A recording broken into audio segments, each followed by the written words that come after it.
All right. Your project milestone number 2 will be due tonight, right? So if you're ready, just submit it, and then I'll see you guys in the next 2 days for your progress. Your assignment number 3 is also due very soon. I believe it's next Monday. Just make sure you check the deadline, all right? And I just posted before the lecture about the project report template. Let's go over them. The various items you're supposed to write. I can clarify any question you might have, or you can write me an email or let me know later. But let's go over that. Okay. So where can you find it? If you go to the eClass page, and then you will see under project, you will see project report template. There's a Word file, and there's also a PDF file. I think most likely you're going to use the Word file to actually add more details to it. Okay, let's take a look what you're supposed to write in the report. Oh, sorry, not here. This one here. Okay, over here. So there's a title page, and then you can feel free to have your own title if you want to. And make sure you include the name, student number, login name for every member there in your report. And then we're going to go over section by section for the template. But just remember the final report, what I outline in the report is the minimum you have to at least cover.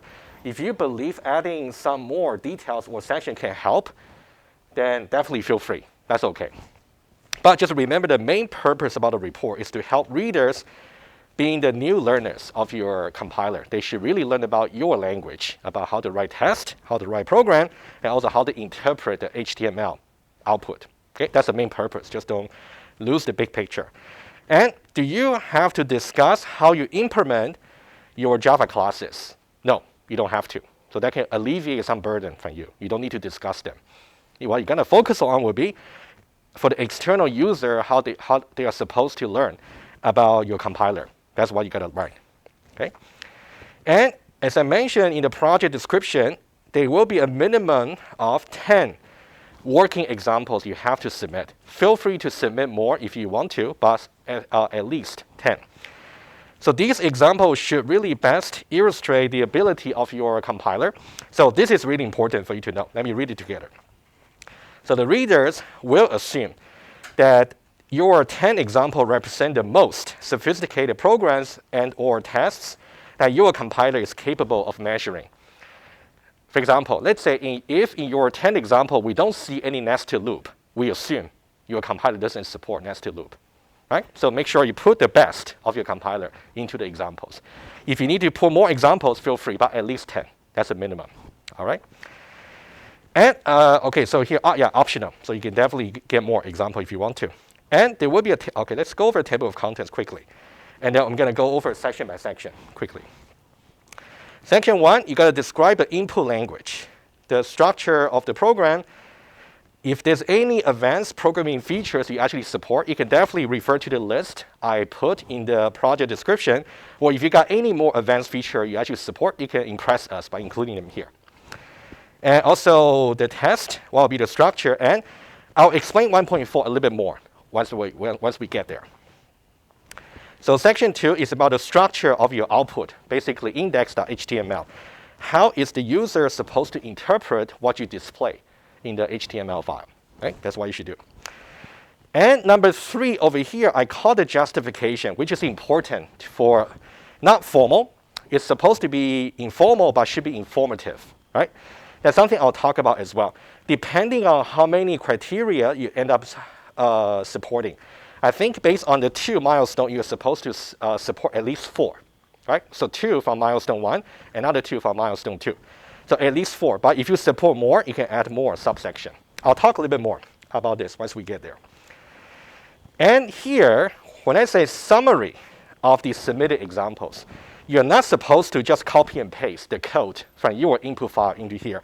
You're just going to mention some highlights. For example, maybe for my input file number 1, the highlights will be I support variable assignments, I support conditional, just bullet points to tell us what we're supposed to get.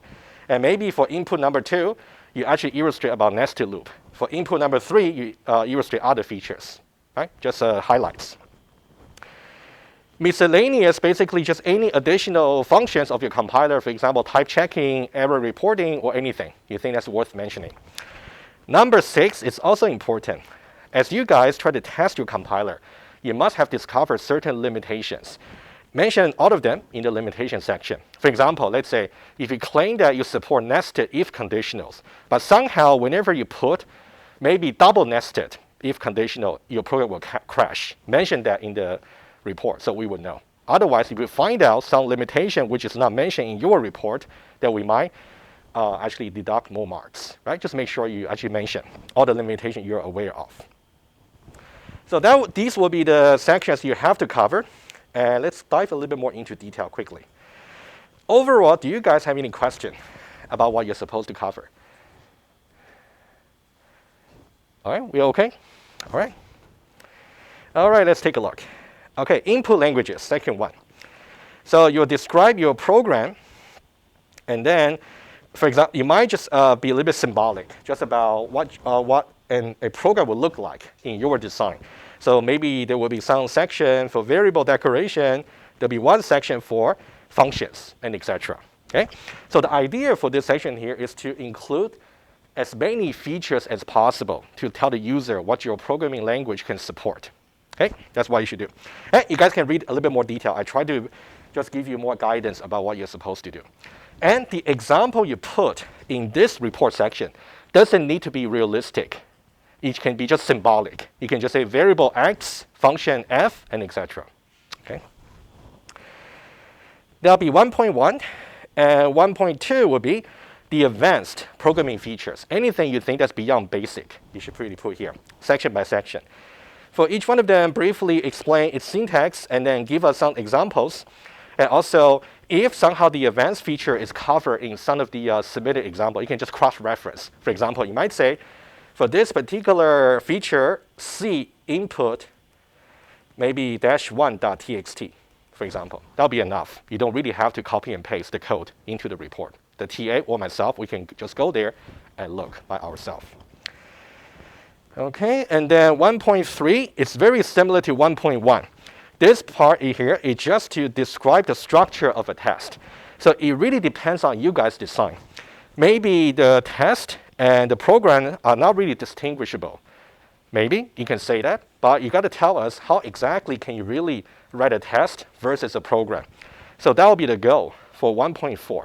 For example, let's say in the case of JUnits, a JUnit test method is just a regular Java method with assertion and also with the test tag. What about in your design? How can we distinguish between a program and a test? Briefly describe that in 1.4. Okay, we need to know. Okay. And for the output structure, I just gave you some example. For example, you want to say in the output, what kind of information can we find? For example, what coverage criteria can we find? Maybe you have different tabs. Maybe one tab is for statement coverage, one tab is for data flow coverage, and etc. Okay, you got to tell us. And also, if you try to highlight the input program in different color, what does each individual color mean? For example, green versus red. And any additional details you think the user of your tool should really know when they actually read your HTML file. You should also mention that here, right? All right. And number 3, over here. Since there are so many coverage criteria actually we list in the projects, we don't really expect you to redo every one of them. You want to at least cover the minimum number, like a 4. Of course, the more you can do, the more we can consider giving you a higher grade for the project. We'll need to judge like overall for the project. But so this is what you should do for each one of them. Let's go over. Number 1, summarize about your understanding about the coverage criteria. So this is to say, let's say for all depth coverage, maybe somehow you have tried to implement that in a particular way according to your understanding. In case your understanding may not be so consistent with the standard definition, we can still give you partial marks, even though that's not correct. As long as you have implemented your understanding faithfully in your tool, we can still give you partial marks. So that's why we want to see how you understand about each criterion. Okay? Right, first of all, summarize your understanding. It doesn't need to be long, just a few sentences. Okay, should be enough. And then over here, it should be just able to cross-reference. You don't need to give any additional example. You want to say, in order to see statement coverage, look at example file, maybe input-1.txt. Look at that, or maybe several files. And then you want to also explain about why that particular coverage is really measured accurately. For example, you might say, okay, in the output file, this is how it is summarized, maybe 50%, because we got 5 lines in the source program, and the test program only executed 3 lines. So that's why we got 60% overall. But you want to maybe just explain to us why you think that's accurate. And there's not really no fixed format about how you should really do this explanation. So as long as it's clear, explicit, then you should be all right. All right? Are we okay so far about what you should really write? Okay? All right, so that's about justification. Well, you want to have one section for each criterion. Okay? And then this part here also is not meant to be long. So for all the working example you submitted, don't really reproduce them here. That's not the point. We just want you to tell us in bullet points, maybe 1 or 2 or as many bullet points as needed. Just tell us for each input file, what will be the highlights? What should we focus on? Maybe for one file, we should look at one particular advanced feature. Maybe for another file, we should look at how the all depths PU is actually measured, for example, right? So that'll be a highlight. You can see more details in here. And miscellaneous feature, I just give you some example.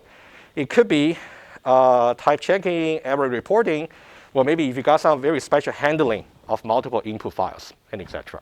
Right? I'll let you decide what you want to put here. I would say this section here could be optional. If you really have no additional feature to show off, that's okay. And limitations, I'll leave that as the last section here. So if there's any known limitation or a particular scenario where your compiler might crash, let us know beforehand. Okay? So we can make note of it. That's about it. Okay, for the report. I don't think there's really any page limits. So if you guys think 10 pages should be enough, submit 10 pages. If you believe that you need 20 pages, submit 20. So I'll leave the judgment to you.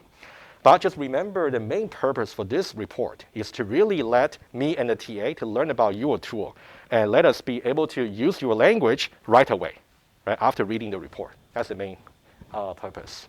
All right? All right, before I move on, any questions? Everybody's okay, I presume? Okay. Okay, I'll take silence as yes, as usual. Okay, but if you got any clarification needed, feel free to raise them to me, maybe during the Milestone 2 meeting or later. That's okay. Okay, but I think the report template is there. You can work on that. You got slightly more than 2 weeks to craft the report. Okay. Let me close this. And I think that's all the announcement I really meant to tell you. Okay, that should be good. Let's now move back to the lecture. Okay. And we just need to finish up the top-down parsing by mentioning a small number of topics, and then after that we can move on to bottom-up parsing. That'll be the final topic for the course. And we should be able to finish off all the topics. Let's look at the calendar. Just one more thing before I go back to the lecture material. If you look at the course calendar quickly, and by the way, our exam venue has been updated. It's in ACE. I forgot the roll number, but look it up. It's already there. Okay, so we are 22nd, we're here. I should be able to finish up everything about what we want to cover in this course until next Thursday. I should be able to. Tentatively, we can say for the last class, we can maybe wrap up the course very briefly in 10 minutes. And then I can maybe potentially show you briefly about what your colleagues did for their projects, maybe 2 years ago. Can give you some idea. If you're interested in doing some side projects beyond this course, you can feel free. Other than that, we can also turn the rest to be a review session. So if you guys got any questions about the material, we can talk about it. I will also give you guys some tips about the exam. And your exam will be on the 10th right? We'll try to see if you guys need it. We can also schedule maybe another dedicated review session to answer your question too. We can do that. Okay, but that's tentatively my plan. Okay, let's now go back to the slides. Right, this is where we finish off. Recap very quickly. So far, we talked about 3 special sets given a grammar. We can calculate the first set. We can calculate the follow set. We can also calculate the start set. These are the 3. And once I finish off the small topics, I'm going to distribute some exercise for you guys to look at, and I'm going to go over solution on Thursday. That one there can prepare you very well for the quiz number 5 next Tuesday. Okay, it will be kind of straightforward for next Tuesday. All right, let's move on a little bit. Okay, sorry. Okay. A very typical question is like this. Let's say you're given a grammar, context-free grammar. And then the question is this particular context-free grammar backtrack-free? Okay, I'll dive into the hints directly. Okay, this might be what you're given in the quiz or in the exam. So what you should really realize right away is what really qualifies a context-free grammar to be backtrack-free. So there was a little property which we went over last week. Okay, I wouldn't test you on that, but I can just go there directly. Make sure you study for that for next week and also the exam. Okay, so this is the input grammar over here. Okay, in order for any arbitrary grammar to be backtrack-free, this is the property, which is to say that given, you can think about production number 1, number 2, number 3, number 4, number 5, number 6. We got 1, 2, 3, 4, 5, 6. 6 different production for this grammar. We want to make sure pairwise the start set for any production rule, any 2 production rules, do not overlap. The overlap should be just empty. There should be no symbol that's common. If you think about it, it actually makes sense. This is to say, in order for us to determine the look-ahead, if the look-ahead for 2 production rules happen to be the same, in that case, we don't know which one to choose. It's kind of ambiguous, right? And we'll see example right away by doing this exercise. This is to say, no ambiguity in choosing a production rule using a look-ahead symbol. Right? That's something you'll definitely see by doing this exercise. And you can see we're using the definition for start. And of course, you got to study the definition for start, which is defined using either this or this, depending on whether or not the beta over here is nullable. All right, that's by the definition. That's something we did last time. If you have any trouble understanding this definition, maybe you can recall by watching the recording. Okay, I just remind you, these are the relevant pieces of information you need. And I will give you guys just 1 minute so you can get used to this kind of question. If you look at this grammar over here, do you think you can find, let me put it this way. If you look at this grammar here, do you think it is the case for pairwise combination of the rule, for example, this rule and this rule, do they have non-overlapping start symbol? It seems like these two, yes. But can you find any pair of the production rule that actually got common start symbol, which will break this particular property of being backtrack free? Can you find such witness? If you can, so that means this grammar here is not backtrack free. If you cannot, then it will be backtrack free. That's kind of the story. All right? I'll give you guys just 1 minute to at least understand what the problem is. This is what you will be typically given, and these 2 are what you're supposed to know. Okay? Just to be sure.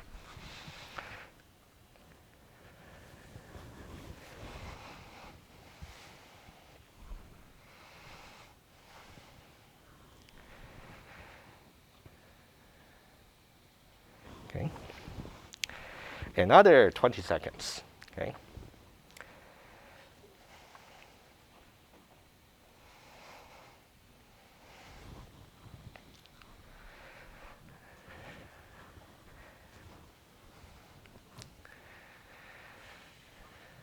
All right. Number one, do you think this grammar is backtrack free? Yes or no, first of all? Anybody? Any thoughts? Henry, please. Yeah. Yes, I agree. That's good. Okay, thank you. Let me just elaborate a little bit more, okay, about what you're supposed to write in the quiz or the exam. So guys, it's okay not to be able to respond at the moment. I understand that, but you got to study for that, okay? It's, if you are behind the lecture, please catch up. Okay, so here the answer is no. Because we will be able to find two production rules where their start set are actually intersecting with certain start symbol. Let's say, for example, this one here, and also this one here. Let's say these two production rules. All right, so I'll just give you one example here. Let's say for this one here, what is the start set of this rule? We got factor produces the name. What would that be, right? This one is actually easy. If you look at that, in order to calculate the start of certain production rule, you want to consider what is the first set for beta. In this case, this is beta. What is the first of name? Well, just the name. It's only a terminal, right? That's something you want to see first. Okay, so here, if you think about the first of the name over here, would just be just the set of symbol, just one, just name, right? So that's the first set because the epsilon is actually not there. Because it is not there, by definition, the start set would just be the first set. So it will be just the name. And if you apply the similar reasoning, the start of this particular production rule is also the name. Right? So now you can see that for these two production rules, you got overlapping first symbol. So that means it's not backtrack free. Intuitively, what does it really mean? Let's say if the current word happen to be name. In that case, you wouldn't actually know whether to choose this one here, or this one here, or this one here, like what Henry said. You wouldn't know how to go. Either this one, or this one. If you're lucky, you might choose the right one. If you're unlucky, you may need to backtrack, which is not good. Right? So that's why this grammar over here is not backtrack free. And for this particular non-backtrack free grammar, we have the so-called common prefix. So we can fix that quite easily. So this guy over here is so-called common prefix.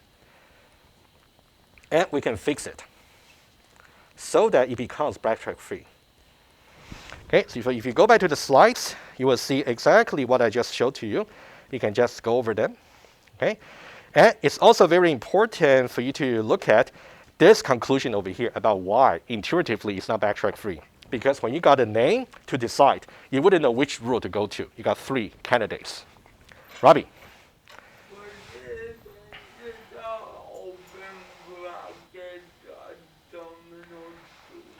Nope. So here, if you look at a rule, for example, let me just go back to, okay.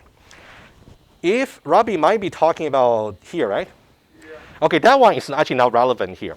Because if you talk about the first set of this particular rule, this one here is already a terminal. So you don't have to continue to look at the next one. It's already blocking.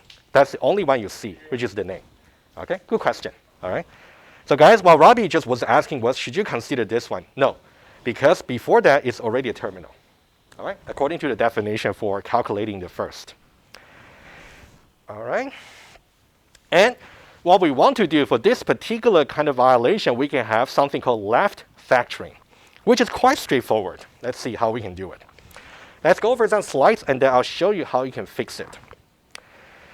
Okay, left factoring by factoring out the common prefix into just another non-terminal, like a variable. That's what we can do. And so these are the steps over here. Let me go over them with you very quickly, and then we'll see how we can apply that into the grammar. Okay? Let's say this. This part here of the grammar is problematic. This part over here. Because we have the common prefix alpha.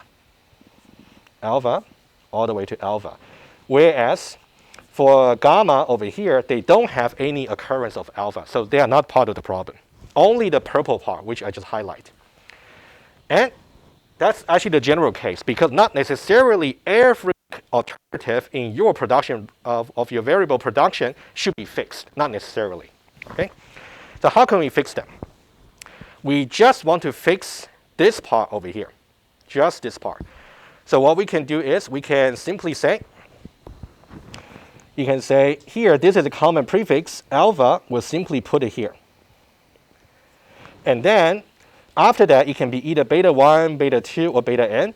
So they are basically turned into just another variable. Beta 1, beta 2, all the way to beta n. And for the rest, gamma, we simply just put them here. Just the same. That's the general rule. But let's apply that right away. So here you can think about this part over here is the alpha. This part. This part over here is the alpha. And then this part over here is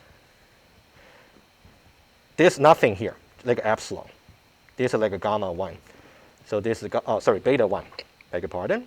So this is like a beta 1, like a beta 2. And this part over here is beta 3. Right? And actually, luckily, we don't have any gamma in this case. Right? We don't. Every production rule, every alternative over here simply start with the common prefix. That's why we don't have any gamma. Okay? Now, how do we turn that into something that's actually not, that doesn't have the common prefix? All right? So we can simply say, for example, factor over here, according to the rule, we're going to have, first of all, start with the common prefix first, name. And we create some new variable, maybe arguments. That's what you will see on the slides. Okay? And then arguments over here, according to the rule, is going to be gamma 1 or gamma 2, just going to be all the beta over here. Arguments will be either this or epsilon or this. Can be epsilon, can be argument list, or it could be argument list. Right? That's what you will see on the slides. Let's try to revisit this right away. Is the grammar that has been fixed now backtrack free? Right? Or thinking this way, what used to be the problem, is it still a problem? No, it is not. Because if you look at that, this part over here, the first symbol, and this part over here, the first symbol, they are now different. Of course, if you try to consider this rule, they're also different. So you can easily distinguish. So that's why it's not, it's definitely backtrack free. Right? Okay, so you want to, this over here will satisfy the backtrack freedom property.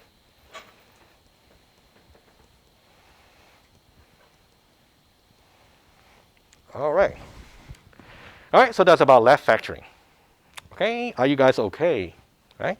Let's recap what we have seen. What you might be given is simply just an arbitrary grammar, in which case you might be asked, is it backtrack free? In order for you to determine that, you have to consider this property, meaning that pairwise production rule should have non-overlapping first symbol. If there's any overlaps, that means it's not backtrack free. Right? So of course, you got to know how to calculate the start. In order to know how to calculate the start, you have to know how to calculate you need to know how to calculate first and also follow. Right? That's something you will have to review.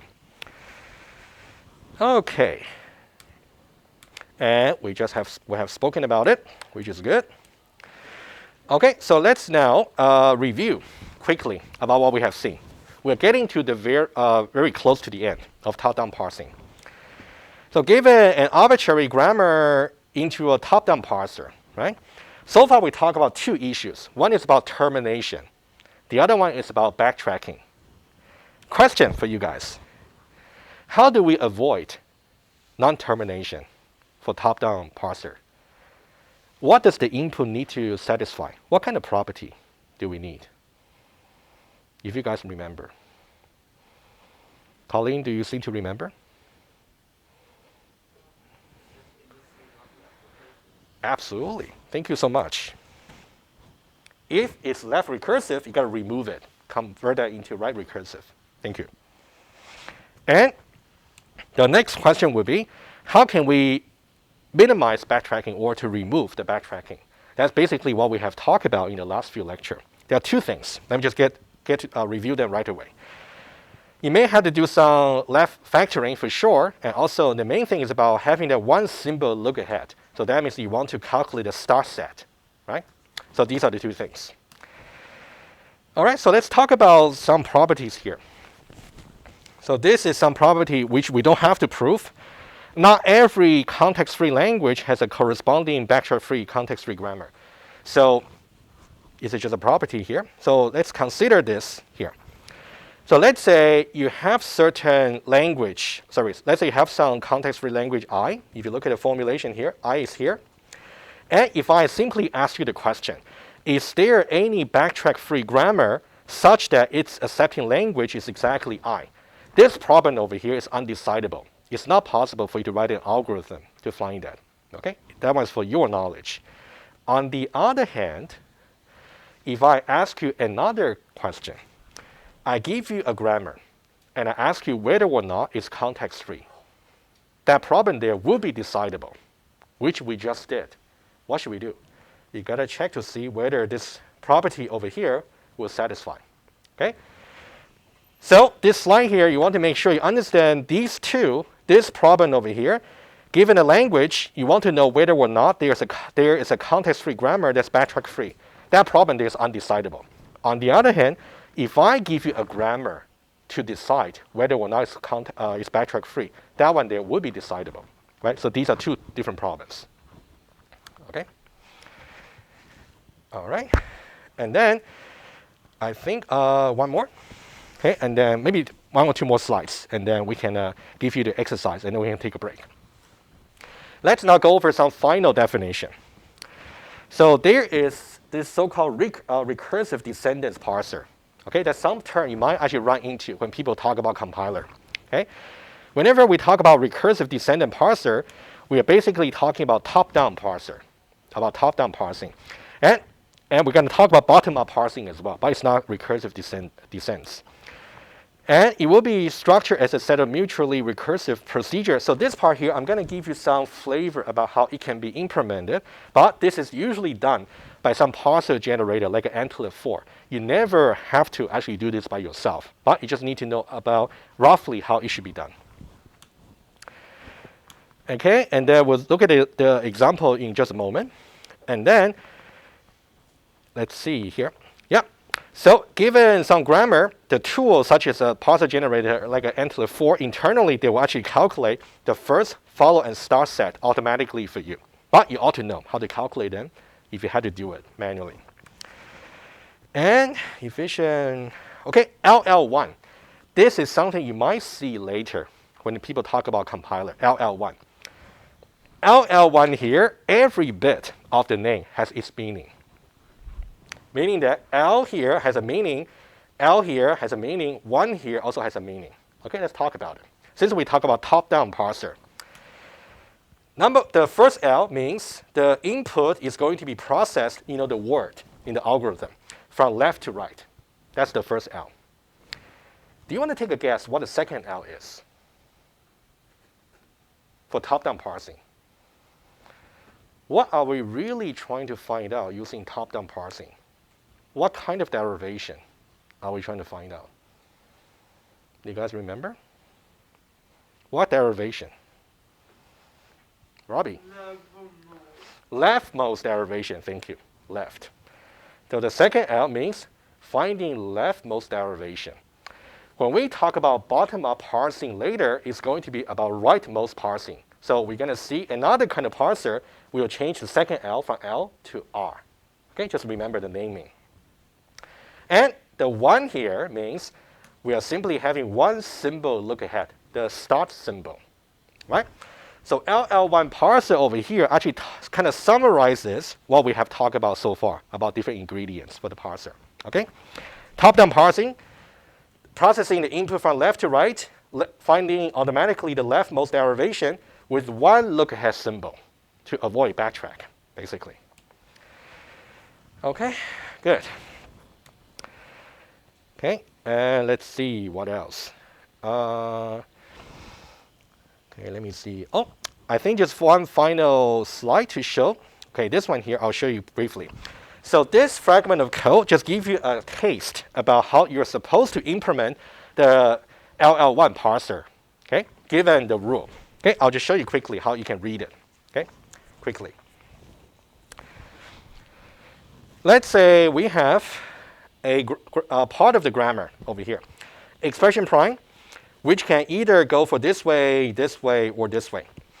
And remember, we said the parser is supposed to calculate automatically the first set, okay, the start set. And sometimes you might see first plus, but this really means the start set. That's the name we'll actually use, start. Okay, the start set, which can be either plus or minus, meaning that if the word that we want to match happen to be plus, you definitely choose this rule. If it happens to be minus, you choose this one unambiguously. And if it happens to be nothing, EOF, or closing parenthesis, you choose this one here, right? That's kind of what the rule really means. And this one here, let's see what it is trying to say. First of all, you can see this non-terminal expression prime. It will be implemented as a function called expression prime. Okay, it corresponds to that. You can think about every non-terminal, every variable in your grammar is going to be turned into a function. And the way you structure the function is going to be a list of alternatives. You can think about alternative number 1 might be just here. And another alternative might just go here. And if none of them actually matches, you're going to return false because none of them match. Okay, let's dive a little bit more into detail. So here we're being just a little bit more efficient. Let's take a look. So here, if you read it over here, we'd say if the current word matches either plus or minus, that means either match plus or minus over here, in that case, we're going to actually try to match turn the next. That's why you see the turn. Whatever that's returned back from the turn, we're actually going to, well, this is to say, if the matching the turn actually succeeded, we're going to try to match expression prime, the next. Otherwise, it would be a failure. All right? We could basically just follow the rule. You can see the way to implement this rule is actually very tedious. So that's why the parser generator like n to the 4 can generate stuff like this for you. But you ought to know the theory behind. Right? If you go a little bit further, you can see for the other alternative, if the word is simply closing parenthesis or EOF, in that case, you will go for rule number 4, which is over here. In that case, nothing to match. You just return true.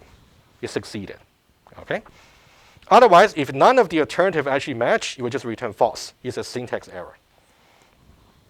So this fragment of code actually kind of summarizes about how you're supposed to implement a recursive descent parser based on the first set. Okay, that's something we have spoken about earlier. Okay, let's see. All right, so this will be the last bit, which will be up to you. Okay, so here is one exercise, which I am going to distribute right now. Let me see. Did I put it here?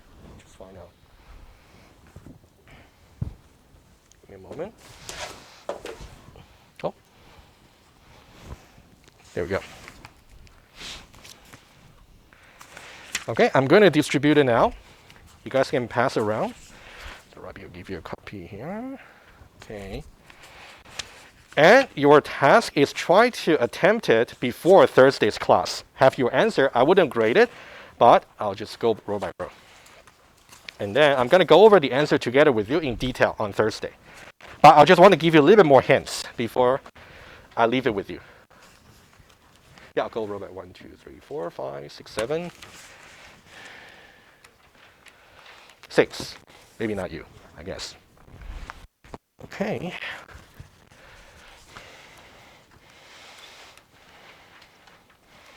I think this should be good. Let's see. Now, pass to the.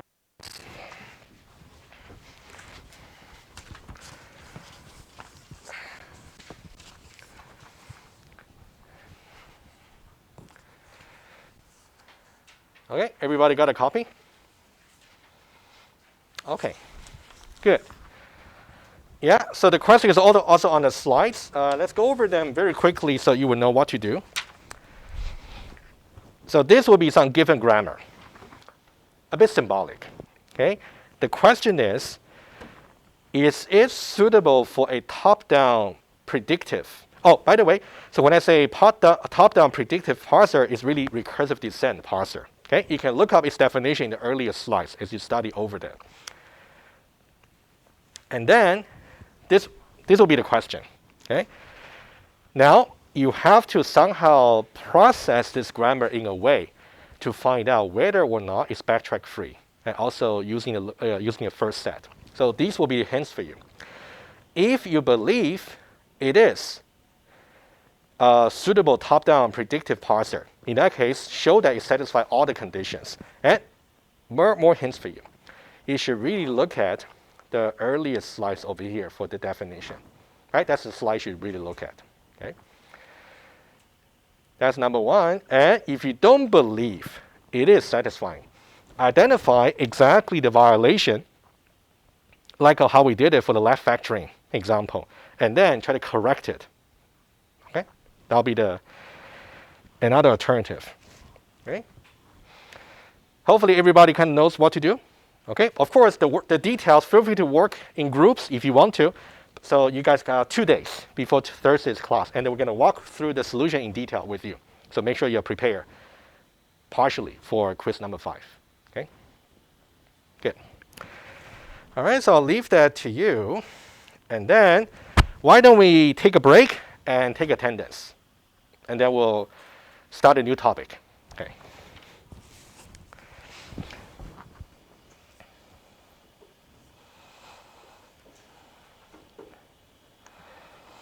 Okay, so let's now bear with me for 1 minute.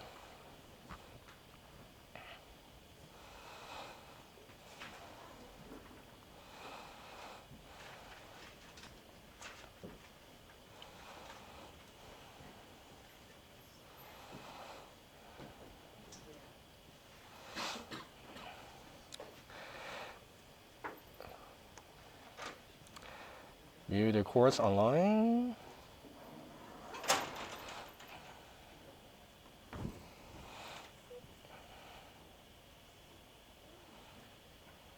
I think somebody just walked out. Why don't you guys take a break first? And then right before we resume the lecture, we'll take attendance. I'm not sure who actually walked out, right? Too bad. Yeah, guys, take a break first. We'll take attendance right before the lecture resumes. Take it easy.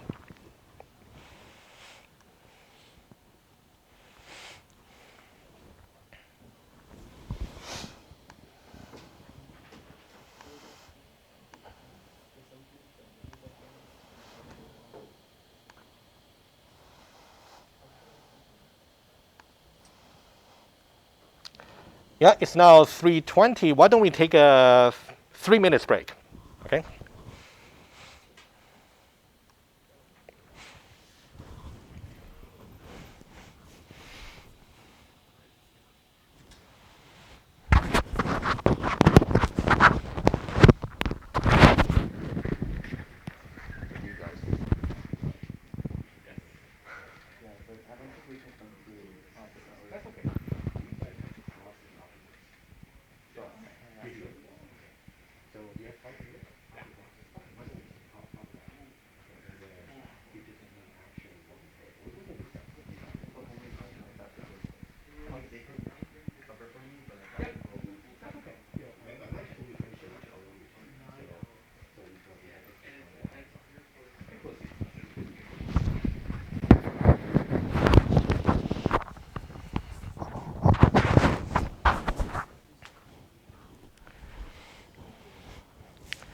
All right, resume in 2 minutes.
All right, 1 minute.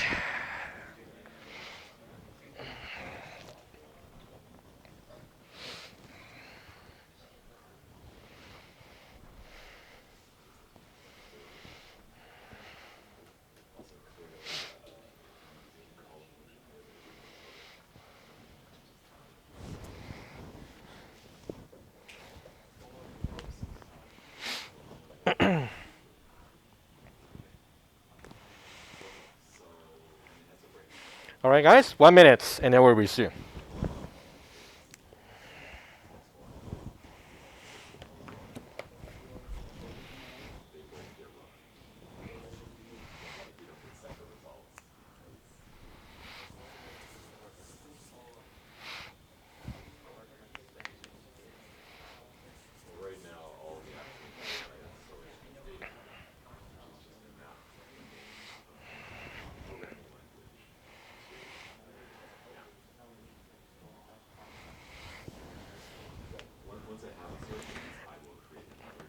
All right, let's resume. All right.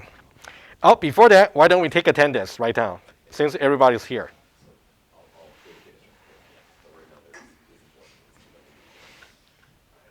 All right, get your device ready and check in. There we go.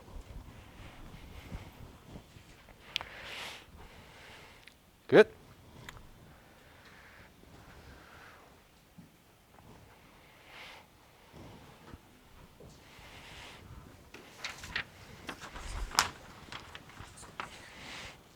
Okay.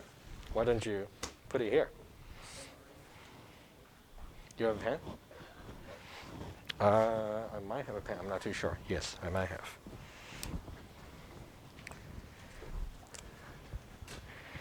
Yep. Yeah. Also sign, please. Yeah. Thank you. Everybody's good? Okay. Awesome. Thank you. Yes. All right. Yeah, let's cover the new stuff just a bit.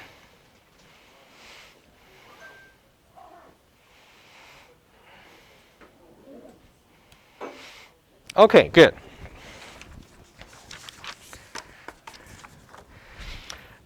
All right, so up to now, we are done with top-down parsing. So for the rest of the term, well, basically we got maybe about 2 or 3 more lectures. We're going to finish covering another kind of parsing called bottom-up parsing. Okay, I can tell you that this one here in some way could be a little bit trickier.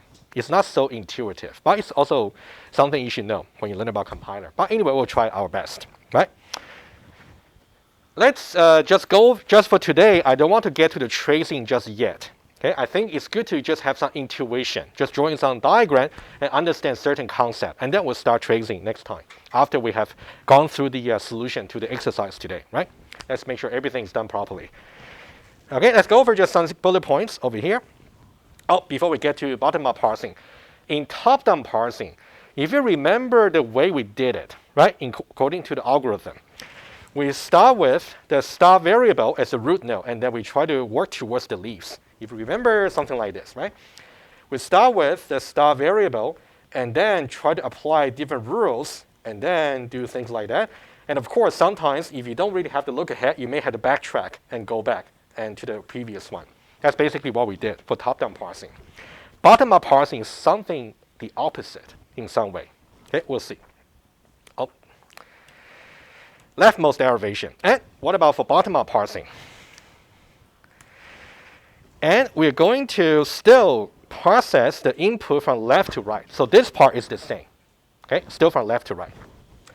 And then this is the new bits that we have to be struggling a little bit. Maybe not today so much, but maybe next time. Okay? So let me read it. As terminals or a mix of terminals and variables are identified as reducible. So reducible here is really the key word to some variable A. What does that mean? I'll give you some illustration here at the abstract level. Let's say you have your scanner over here, and the scanner somehow has the symbols alpha and beta, let's say. And you have a production rule, which is A produces alpha and beta, let's say. In that case, you should be able to reduce these two into this variable A. That's a very critical step to be done by the bottom-up parsing. Of course, as we trace the code next time, it's not as easy as this, but I just want to give you some idea. Okay? Basically, you want to read the input from left to right, and then as soon as it identifies some symbols that are reducible to a certain variable according to some production rule, you can do it. All right? So just to realize, this would be a production rule. Production rule. And this part over here is called reduction. Okay, so these two on the right-hand side is reduced to the left-hand side. Okay, hopefully that part is okay. Oh, sorry, wrong way. And then eventually, we may either accept if we are able to work our way. Let's say here, we got A here. And then eventually you can reduce all the way up to the start symbol. You can see that's exactly the opposite. In the case of top-down parsing, we start with the start symbol and work our way all the way down. But in the bottom-up, we try to somehow reduce the symbols as much as we can. According to the grammar, ultimately we should be able to reduce back to the start symbol. That's the opposite. All right? Just remember that. Okay? Or we can reject if there's no reduction once we reach the end of the input. And there's only one intuition I would like to carry forward to you just for today. And then we're going to see how the algorithm will work next time. Okay? Let me try a little bit here. Let me just, okay, you know what?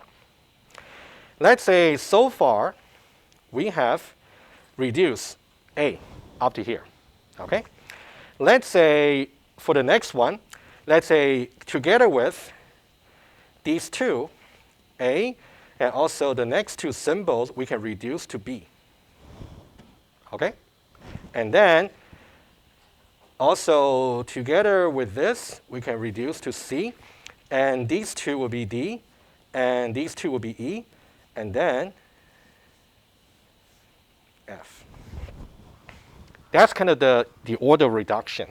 And the only question I want to ask you about, how can we claim, based on the way we do the reduction, why can we say bottom-up parsing finds the rightmost derivation? Why? Intuitively. Based on how I hand-wave to you about how things are done, how is this series of reduction over here correspond to rightmost derivation? How? Not directly, but somehow indirectly, they're relevant to each other. How? My hints to you, think about the order of reduction. Before I point to Colin, I'll just wait a little bit longer.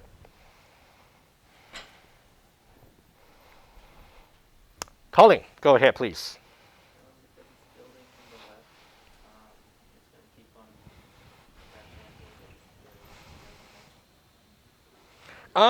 True, but what about the order of reduction? Okay, let me write it down first. If I say the order of reduction, we start with A, and then B, and then C, and then D, and then E, and then F.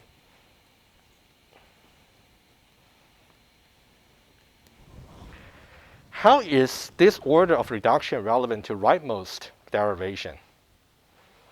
What if we wanted to do rightmost derivation? What would be the corresponding order?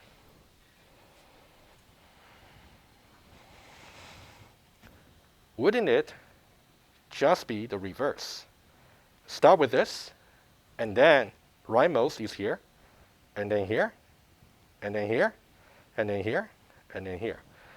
Of course, this example here is a little bit contrived. We can try to look at a concrete example later. But I'm trying to say, the way you do reduction will just happen to be the reverse order of the rightmost derivation from this particular reduction here. Okay? If you think about the rightmost derivation, it would be exactly the opposite. Start with the root, and then rightmost over here, and then here, and then here, right? What will be the rightmost? Over here again.